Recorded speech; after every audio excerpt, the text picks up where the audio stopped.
Now, according to those who believe in the transformative power of the new public management system, or NPM, the reason it is so attractive is because it is guided by market forces and tries to treat citizens as critical stakeholding customers. In other words, it uses business-like methods to improve efficiency and effectiveness and to deliver services to meet the needs of the customer. So the focus is almost entirely on improving service delivery. It's been widely adopted as a means of influencing public sector reforms around the world, but it's also been criticized as a system that could increase inequality and neglect the social aspects of public service. And there are those who say that its success has been unclear and it has only generated modest savings and income. So in this regard, is NPM the gold standard for administrative reform that it is being made out to be? Well, for more on this, I'm joined now in the studio by the distinguished Professor of New Public Management at the Nasarawa State University, Professor Charles Nweakeaku, who earlier today delivered the inaugural lecture at the university in Kefi. Thank you very much indeed. Thank you so much. And I can see that you're dressed in the regalia. Yes. So it does make you look rather distinguished, I have to say. Well, you've said it all. I'm happy. So today I was able to do it, and I thank God for His mercy. Yes, well, congratulations, and thank you for coming in. Thank you so much. What exactly is new public management, as briefly as you can? I understand. Well, clearly you're a bit of an expert on it, because that was the topic of your lecture, wasn't it? Yes. First, let me explain the traditional public administration briefly, then I go into this so that people follow. Sure. Yeah, we have what we call traditional public administration, which is in line with the advocacy of people like Max Weber, Frederick Taylor, and so forth. Central among their proposition is that you have authority that is hierarchically organized. It's bureaucratic, basically. Yes, bureaucratic, hierarchically organized. Right. And then you have normal way of doing everything. They call it routinization. And then, well, they emphasize that recruitment and promotion should be based on merit, personal competence. But the problem with traditional public administration that it insists you must follow due process, even at emergency. When you have emergency, even when you, for example, you enter an office where you have about 20 to 30 staff, hey, single person is not there. You wanted something to be done, they tell you that a particular staff whose duty it is to do it is not around. Come back in 2 weeks' time. Meanwhile, there are people who could do this. So, countries. And that is the system that we're using in Nigeria. And that is what we inherited from colonial masters, and we've been using it. And successive regimes have not tried to change it. And that's why they've enunciated a number of development programs. You can remember Farm Settlement Scheme, Operation Feed the Nation, Green Revolution, D-Free, MAMSA, NDE, and so forth. World Bank Assisted Development Program. We have introduced all these programs, and yet we are not developing. What is wrong? Now let me explain what new public management means. It's a paradigm shift from the traditional system of administering public offices by invoking or injecting some principles of private sector which emphasize creativity, innovation, transparency, accountability, and above all, time factor, timeliness. That you don't have, yes, it's good to follow due process, but sometimes you don't need due process. You need to be creative. For example, hierarchy of authority. For example, you go to the office, they tell you that the director is not around, he hasn't signed it. There are other people who can sign it. Under the new system, it de-emphasizes hierarchy. It emphasizes committee system, whereby when you set up a committee, you put different people. There are people who ordinarily are lower in cadre, or yes, but they are very creative. They can come up with ideas that can revolutionize an organization. So traditional public administration doesn't give that. But new public management gives that. Okay, yes. so just to be clear, the difference between new public management and traditional public administration is that decision-making, for instance, is guided by regulations and administrative procedures in traditional administration, which are very rigidly bureaucratic. Very rigid. Right. And so what you're advocating is that drift away from that to make our public administration much more efficient. And I have reasons for saying that. Right. For example, as a child, I was about 5 years when the Nigerian Civil War broke out. I saw refugees flowing in from different angles. Schools were closed, hospitals were closed, and converted into refugee camps. You know that the war, of course, as a matter of fact, federal government actually said that they would clear Biafra within 2 weeks. And they went into it, but that war lasted for 30 months. Despite the fact that 2 superpowers, for the first time in world history, supported federal government. The USA and Soviet Union supported federal government. It had never happened. Go and check through it's usually if America is in this side, Soviet Union will go to the other side. But in the case of Nigeria, Biafra Civil War, 2 superpowers were on one side. And yet that war lasted for 30 months. And you know, Biafra, they didn't surrender. And I asked myself, what happened? You know that under that, there was land blockade, sea, air blockade against Biafra. Yeah, but what's that got to do with new public I'm explaining to you, it has got everything to do with it. Just listen. Now, I asked myself, how did they survive? You see that when that war started, Biafra government changed the traditional system of administration and introduced a number of principles. Yeah, but that's a wartime thing. It happens everywhere. It's happening in Lebanon. It's happening in Gaza. It's happening in Ukraine. You'll find, that's what happens in wartime experiences could be used during the peacetime.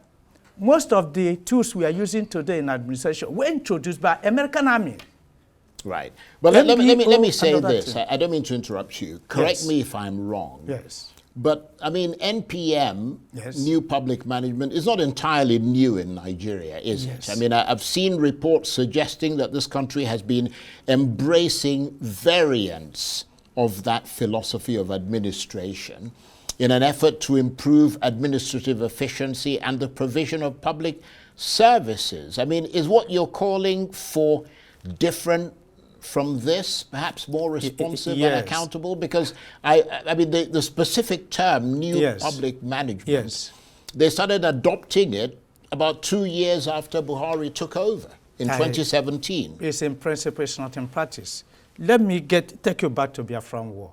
Under that time, nothing came in or went out of Biafra, but they reorganized the Biafra land and turn every community into what was called War Council that had direct link with the Biafran High Command. It was during that they could recruit soldiers, get food, got everything they needed within few hours. So, and that was why they were able to produce everything. They were able to produce the local intercontinental missile called Obunigwe. They produced it. But that's just, look, that is just, I don't have the time to spend it all. That is just a wartime reaction. It happens everywhere. During the Second World War, it happened. But in peacetime, you cannot expect to adopt wartime methods. It doesn't happen that way. So the point I need to get to is, according to some reports, the adoption of NPM has actually improved service delivery in Nigeria, particularly when it comes to social services. They also claim that it's been reducing corruption in the public service through the implementation of e-government, for example, and Servicom. Initiatives that have been introduced to Nigeria. Is all that not working at all towards re-professionalizing the public service in this country? No, I agree with you. E-government is part of it. E-commerce is part of it. But these are just small. What do you do with the bureaucracy that is overbloated? What do you do with the bureaucracy that encourages retapism? What do you do with the bureaucracy that doesn't encourage creativity and innovation? So the problem we're talking of is that the new public management decentralizes authority and responsibilities, and as well as decision-making at every level of governance. And so you don't have to wait for the permanent secretary to come.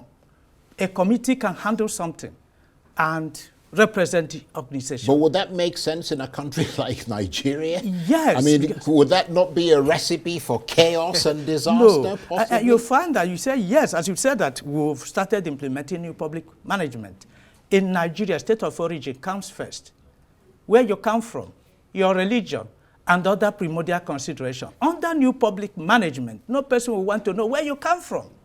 So you will be assessed on the basis of your merits. And think of it, Section 14, subsection 3 of the 1999 Constitution, the principle of federal character, said that whatever government and its agencies do shall reflect the federal character of Nigeria. But in fairness, Professor Nweakeaku, yes. I mean, if you look at a lot of, because the model that you're advocating is the private enterprise, okay, private sector. Yes. There are a lot of companies that have the same system. I mean, you don't get the PA to sign when the director is not around. It's just not going to happen.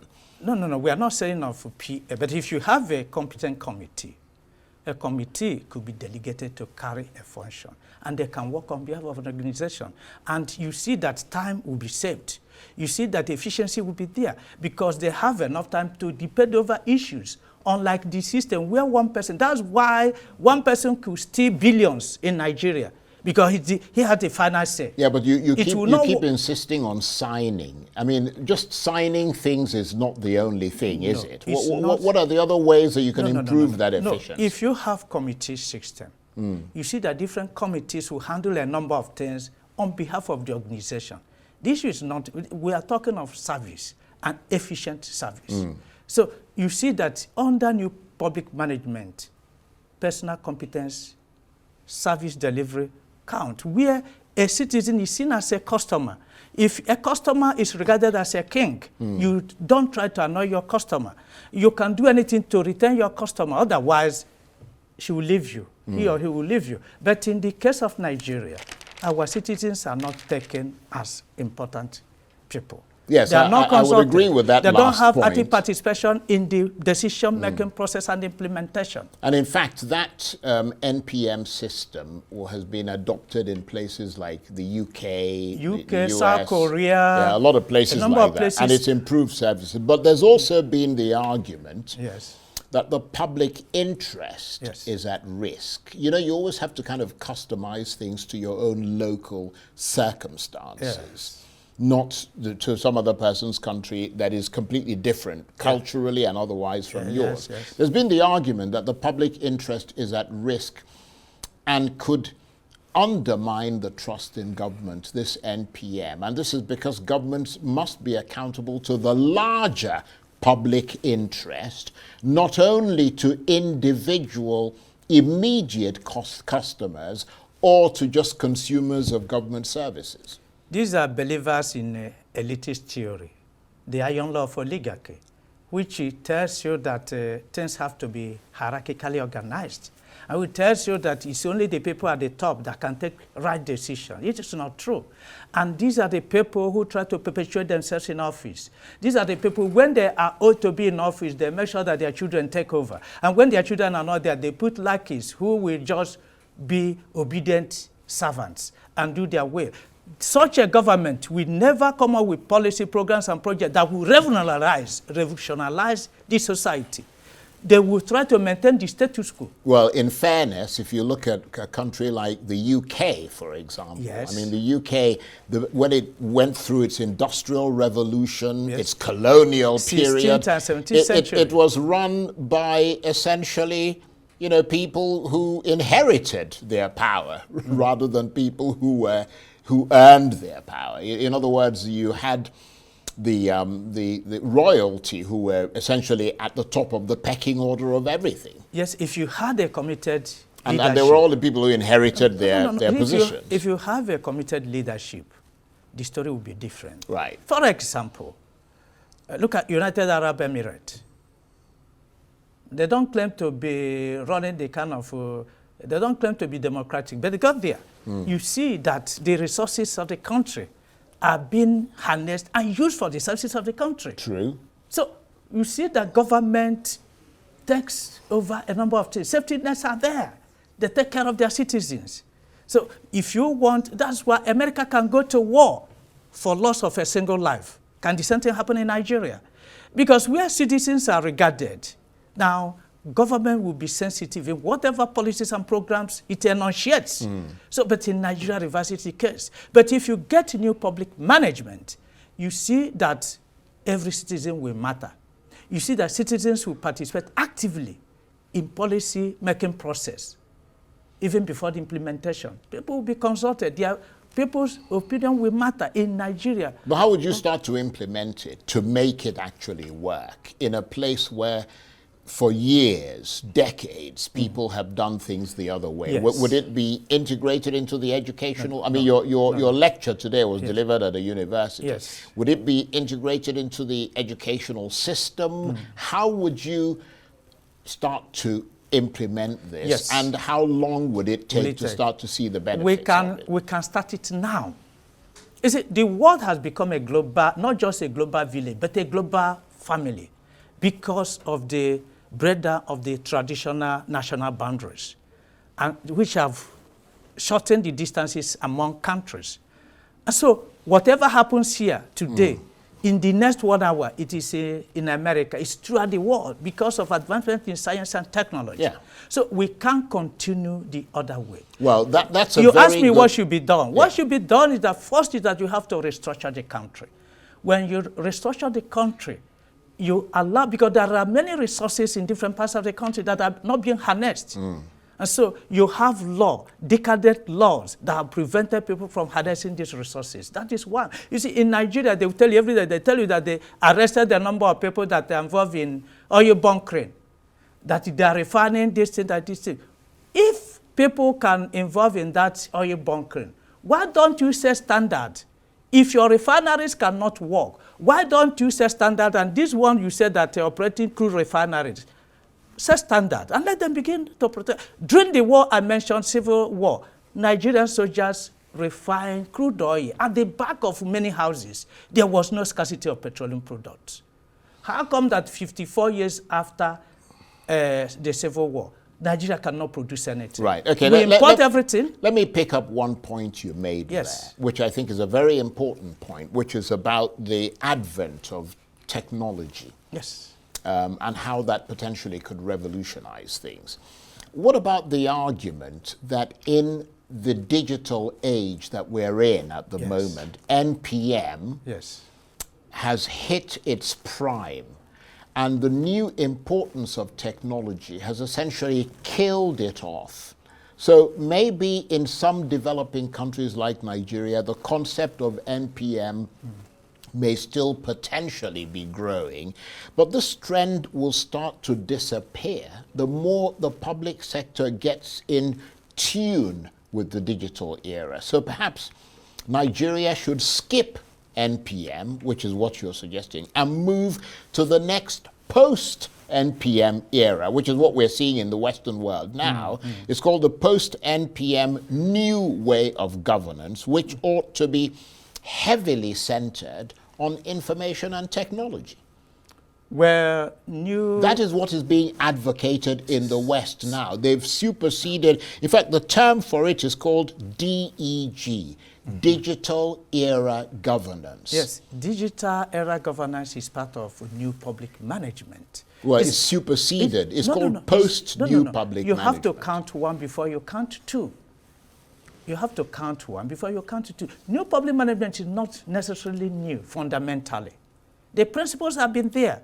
And as I'm telling you, the Nigerian Civil War, 1967 to 1970, the war ended in 1970, 54 years ago. I'm telling you that most of the principles they practice are in tune with the new public management. They decentralize authority and responsibilities and allow the War Council to take decision on behalf of the state. They did anything, and you see there was law and order everywhere. And they started producing. they assemble people. They didn't ask them, are you from Umuahia? Are you from Owerri? Are you from this state? Have they been asking you that then? But in Nigeria today, that particular part gets your goats, doesn't it? Before you are given an appointment today, first of all, they ask you, where are you from? The next one, what is your religion? The next one, who is your father? So, what's your local government? Yes, your local government. Don't forget that bit. And so people can deny you if you do not meet this criteria. And these criteria are decadent. They are part of old traditional public administration and should be No, done. I agree with you that it needs to be restructured. But Yes. the question is, Yes. where do you, I mean, the people have been talking about restructuring, not Yes. as part of new sort of public management, Yes. but just as part of the things that need to be done to move this country forward. Yes. But I can see the point you're making that all that falls under the umbrella of this new public management, Yes. of which you're a big advocate. But I mentioned the digital era governance that is known as the new post-NPM era. It's called DEG, which is simply that when a country has proper technology, Yes. NPM cannot compete with DEG because DEG does an excellent job of making services more accurate and prompt and removes most barriers and conflicts whilst improving the quality of service and providing local access, which is what you essentially you were talking about, to Yes. outsourcers. So you don't have to go through that bureaucratic chain. It's their technology. Technology has delivered it If for you have the new digital technology, you. with that, It's called digital era governance. it is something. So if you have it and you don't reform the decadent bureaucracy, it will not work. Because even at that, people will tell you it is their duty. That's why when you go to offices, you see files piled up, and there are people staying idle. It has to be signed by one person. You have to decentralize authority and responsibilities. But the point is that the files, the whole concept of files Yes. that you're still referring Yes. to, is an old era.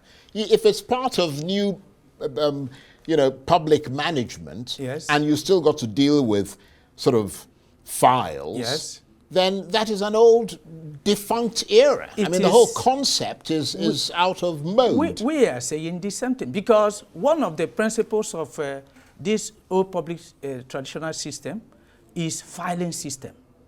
So the filing system is still there. If you go to any offices, go to AGs, they bring your hard file. Yeah, And which if is you ridiculous. if you do not grease their palm, your farm will not be found. And you go there, they tell you that the person in charge of files didn't come to work. Come back in 2-3 weeks' time. It doesn't happen like that. But if you decentralize authority and responsibilities, you don't need that. Yeah, but you So still, things from your assessment, you'll Yes. still have files. It's just that the process of moving the files around will be more efficient. you can still and have if you that. eliminated files completely and had a digital era type of governance, then there wouldn't be any files to sign. No. Now, if we actually embrace that digital era, yes, a number of things will be properly documented. The essence is to locate information. That's the thing. I want your profile, you press, but just type your name, everything comes out. Under the filing system, you don't have it. So even that one, you don't have. So when you decentralize authority, and that's why we are talking of restructuring of the country. In Nigeria, you have 68 items under the exclusive list, making Nigerian president the most powerful in the world. A number of things under one person. You have to restructure the country. Reduce these things that are on the exclusive list. That's 68. Reduce it to 10. Okay. And then decentralize. When you decentralize, creativity will come in. Okay. Because a number of people will be involved in governance. They take decision, take responsibility. Well, I want to thank you very much indeed and to congratulate you once again on your delivery of that inaugural lecture at the University of Kefi. I understand it was well attended. And to that effect, people are listening to the point that you're making. We've got that invitation. That was the lecture. It's up on the screen there with your name on it. So you're a big hero.